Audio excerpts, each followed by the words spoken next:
এই কি করতেছে এগুলা? হ্যাঁ ভাই এদিকে আসো।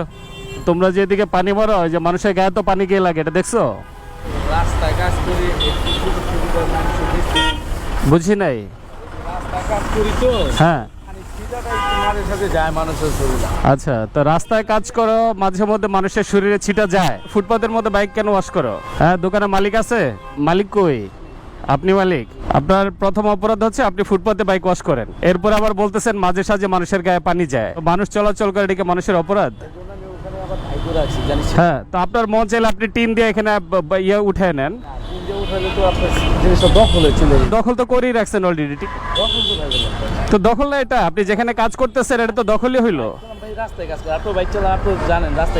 না না, রাস্তায় কাজ করাইতে হয়, আপনি রাস্তায় কাজ করাবেন মানুষের অসুবিধা না করে।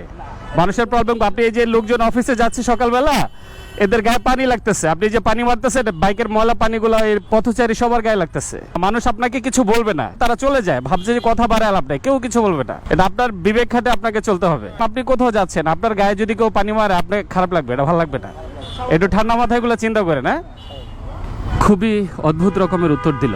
রাস্তায় চলাচল করতে গেলে মানুষের গায়ে মাঝে সাঝে পানি যাবে। এই এলাকা হচ্ছে কাজিরবাগ, উত্তর গোলাপবাগ। বাইক সার্ভিস যারা করান তাদের মধ্যে এই প্রবণতা সব থেকে বেশি।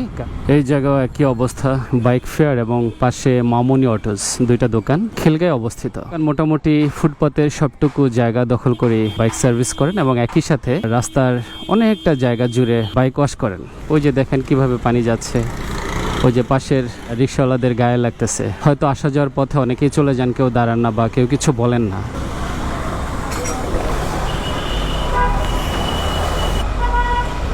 ভালো আছেন? অভিযোগ দিব না, আপনারা বুঝে ফেলছেন কোনটা? জি অবশ্যই।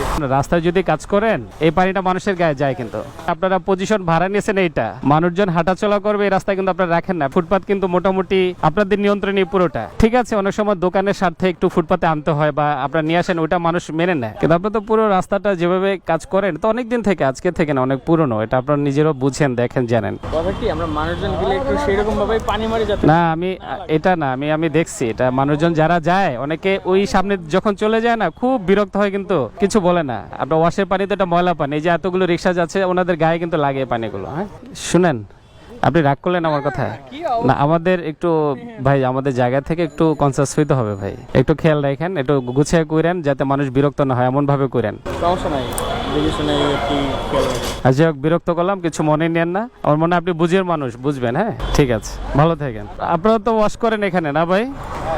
কেউ কিছু বলে না রাস্তার উপর ওয়াশ করলে? একটু বিবেক বুদ্ধি খরচ করে কাজ করা দরকার। মানুষ আজকে না হোক কালকে ঠিক একটা কথা শোনাবে।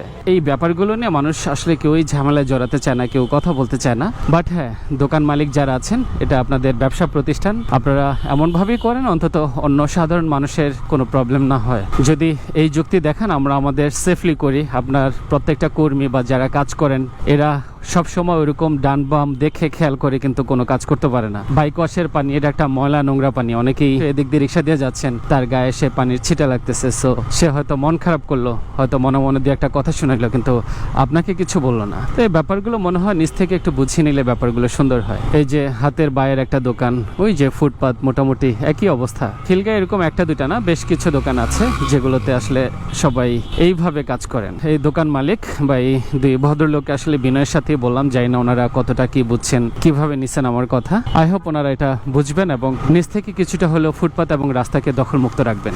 এনিওয়েজ, যে যেখানে আছেন, যে অবস্থা আছেন, প্রত্যেকের জন্য অনেক অনেক শুভকামনা রইল। প্রত্যেকেই ভালো থাকেন, সুস্থ থাকেন, এই প্রত্যাশা আজকে পর্যন্তই। আল্লাহ হাফিজ।